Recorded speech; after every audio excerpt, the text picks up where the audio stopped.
welcome to Hoojies Garage. I'm at the Saab Museum today and I'm going to look into the Saab history for the 1970s decade. And the first car out in the new decade in 1970 was the Sonett, the version 3. In the 1960s chapter you saw a bit more about this car. But this version was launched in 1970 and it has kind of the same engine, gearbox, everything like that. The midsection of the car is kind of the same also, I would say. But the nose is completely new and the rear end is completely new. It is no longer a flip front. The bonnet is just this little thing, which makes servicing quite accessible, but doing a bigger job of, you have to lift the whole front of the car, and that's a bit of work. I've done it and it's takes some time. The rear end was considered to be a bit more practical. The Sonnet II and V4, they had this little trunk lid here where you could try to get things in and out, but here you have the rear window opening all the way, so it's quite convenient. The car is just as fun to drive as the other little small Sonnet, because it's kind of the same car, but very sporty, I would say. It's very nice on curvy roads, but on the motorway it's, you know, underpowered, 65 horsepower, small engine and so on. Now this car was updated, or the Sonnet III was updated with bigger safety bumpers as on the yellow car over there some years later. But as with many other cars that were a bit special and in low volume, it was not worth the effort to update the car to meet American legislation. That I don't know if it was emission or crash or whatever. But in 1974 it was discontinued, and there were some 10,000 cars built in total. The Sonnet III is the most common one, and yeah, you can find cars like this for sale nowadays, or every now and then, but it's, yeah. Sitting inside the car, you sit very low. Your legs are almost completely straight forward. So it is a sporty car indeed. Just a little bit underpowered, but very fun to drive. Now, what happened in the development of Saab cars during the 1970s? Well, following this, there was a continuous development of the 96 and the 99. The 99 got into a gradual loop of evolution, one could say. And the main thing I would say is initially the engine. Let's take a look at the 99. And here we have a slightly newer Saab 99. This is a model year 74. It has the wagon back, or combi coupe as some call it. But before that, Saab launched an interesting innovation. This thing, or maybe I should turn that way. This thing, the headlight wipers. Driving around in this part of the world typically means that in the winter you can get your headlights clogged up with snow and stuff.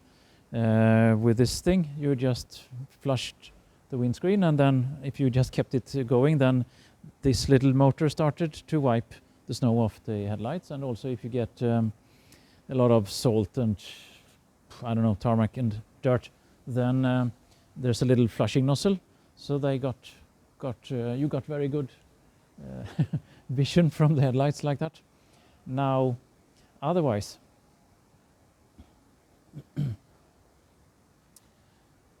as you can see on this car, the 99 evolved also in terms of safety. It got, well, better bumpers, way better bumpers, probably one of the best bumpers in the world.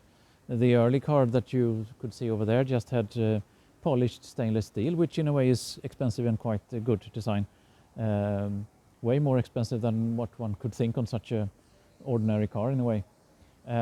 Anyway, these manages small impacts quite well and are kind of self-repairing. Now the big thing with the 99 is the engine. Under the bonnet here, there is the Swedish produced 2-liter engine. I think there is one somewhere in the row engines, but I will come back to that one because I can't see it from here. Now, the Ricardo engine, well, it was a bit low on power. It wasn't the most reliable engine. It had a habit of blowing its head gasket and so on. And it was also produced somewhere else, and in the end the idea was that no, the engine design should be remade, and it should be made within the Saab group, and it should be produced in Sweden, and the decision was to make it near the truck division in Södertälje. And that engine came in 1972, I think, and is way more reliable than the Ricardo engine, although every design can have its flaws. It has an interesting water pump design where the pump is integrated into the block of the engine. That typically works well, but well, it's quite a solid engine, I would say. Now, the 99 as such remained almost the same. The interior got an upgrade in the early 70s. There were improvements for seats and so on. This car does not have the later generation seats with an integrated headrest. So this is kind of an interesting mix of old and new Saab 99. But the real new thing here is the wagon back. Now, by the time now when we are into the 1970s, Gunnar Ljungström was no longer head of engineering, and Sixten Sason, I think, died in that area. So Björn Edvall took over, and he designed the rear end of this car. So let's see if I can find some other car where we can get better access to the rear end. The only other 99 car that I could find that is a wagon back then, it's this Turbo. This is the show car, and I will come back to that one.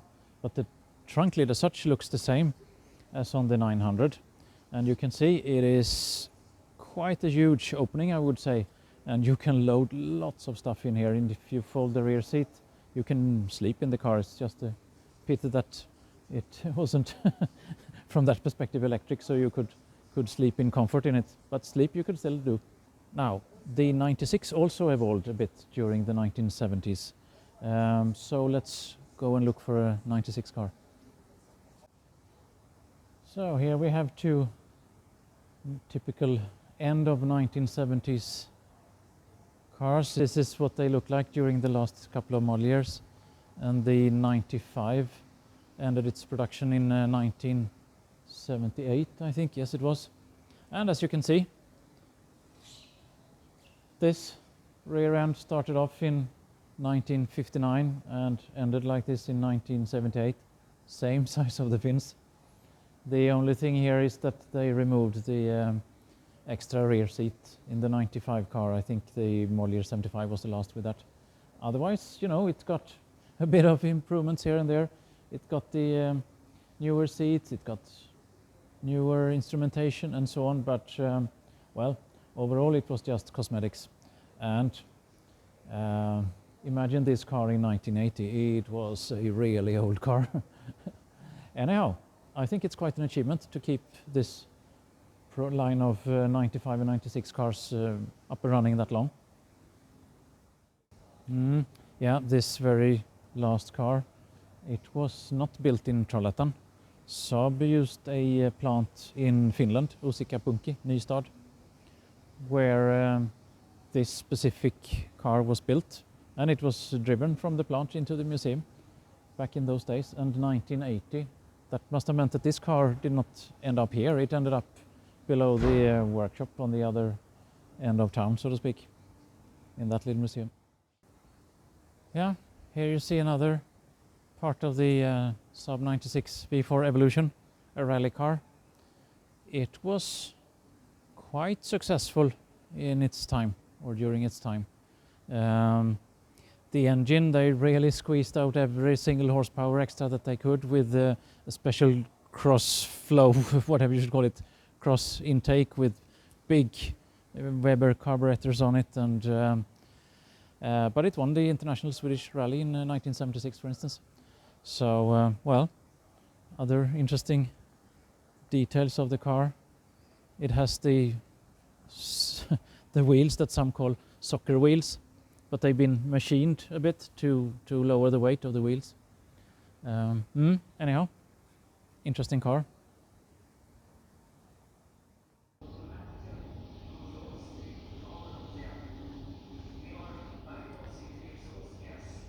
Now, next to the 96 there is a 99, also in rally condition. Now, of course, those in charge of marketing and sales and so on, they wanted to lift the image of the 99. So, at least initially, I think the rally drivers, they preferred the 96 because it was more nimble and easier to handle. But they got used to the 99. It gave quite a bit more power because this engine is not just a normal 2-liter engine. It has a very special 16-valve head. It's still the natural aspirated car though, or engine. And it gave something like 220 horsepower something. So it was fairly quick. It's the engine of the 99 rally car, the 16-valve. And as you can see, it really looks like a one-off kind of prototype engine, but they used it for racing, or no, rallying, I mean. Apparently the rules allowed for something like this. If one looks on the other side, this is then the rear. This is the rear part of the engine, with a belt instead of chains to the camshafts, and well, 2 double carburetors. Interesting design. It doesn't look like the 16-valve turbo that came in the 1980s, but well, I hope they had fun.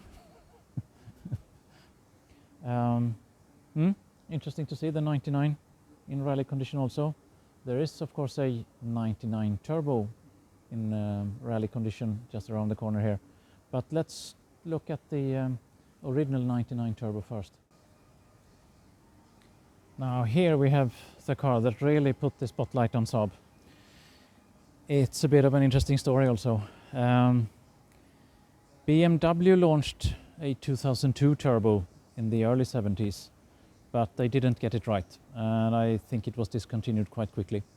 Porsche launched the 911 turbo, and that made people at the marketing division think that, oh, turbos, that's kind of extremely sporty cars.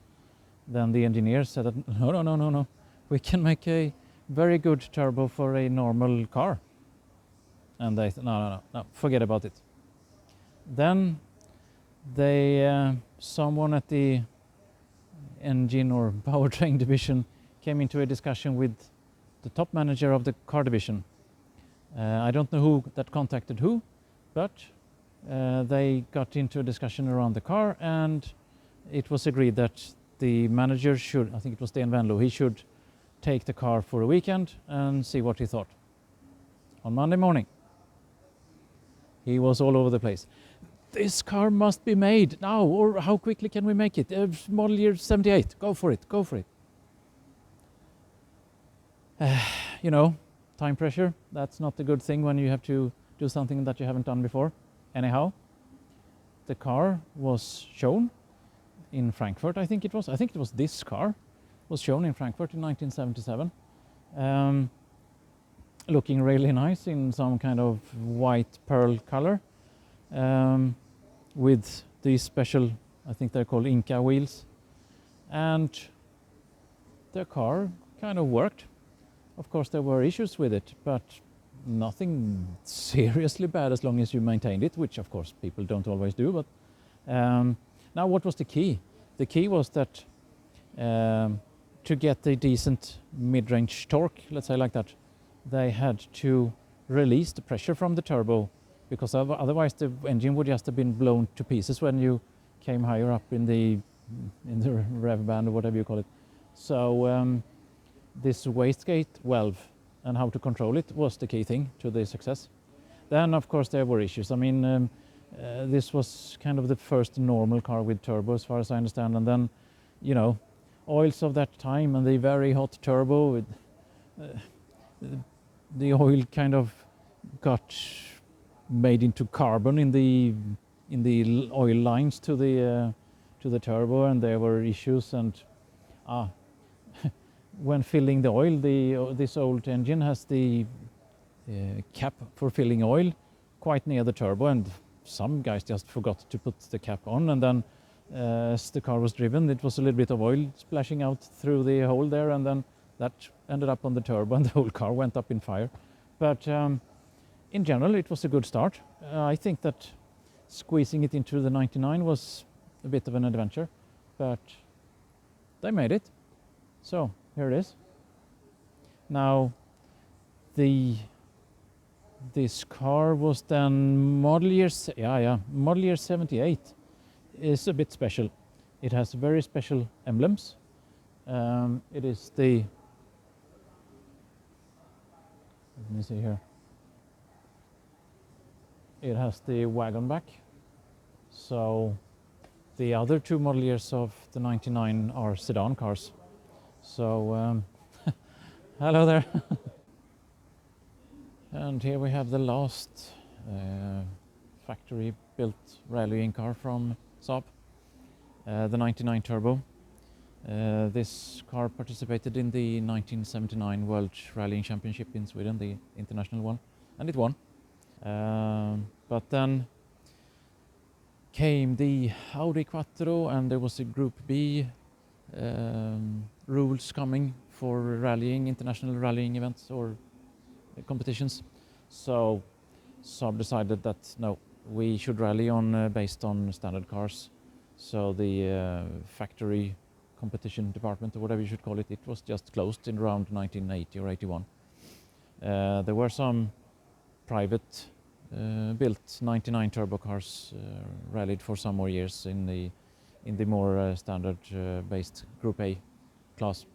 Anyhow, one international win, to overall win this car took. Now, Peter and his colleagues at the museum, they're moving around some cars, so I'll end up talking about the last little part of the 1970s from up here. Now, the light blue car that you see next to the 99 Turbo, that's the very first Saab 900. And as far as I understand, it was designed by Björn Envall that made the rear end of the wagon back 99. So then it was decided to extend the front of the 900, I think that was partly made to manage new crash requirements in the US, and also to get a better looking car, more in balance front end versus rear end. Now the midsection was, or let's say everything from the front of the doors and backwards. Maybe not everything, but a lot of things were kind of the Saab 99. But the front end was completely new, and the distance between the wheels, the wheelbase was extended by some, I think, 5 centimeters or something. But that pushed the front wheel a bit forward, and it wasn't so intrusive for your left foot in the car. Now, the doors were the same. The doors that was designed or engineered in the middle of the 1960s. Now, when the 900 got an extra year then to get its updates for its preparation for the turbo engine, and the 900 Turbo was really the, let's say, big success in relative terms for this little car manufacturer. And well, this kind of ends the decade of the 1970s here at the Saab Museum. I will be back telling you more about the 1980s. So all from Hoojies Garage today. Take care. Bye-bye.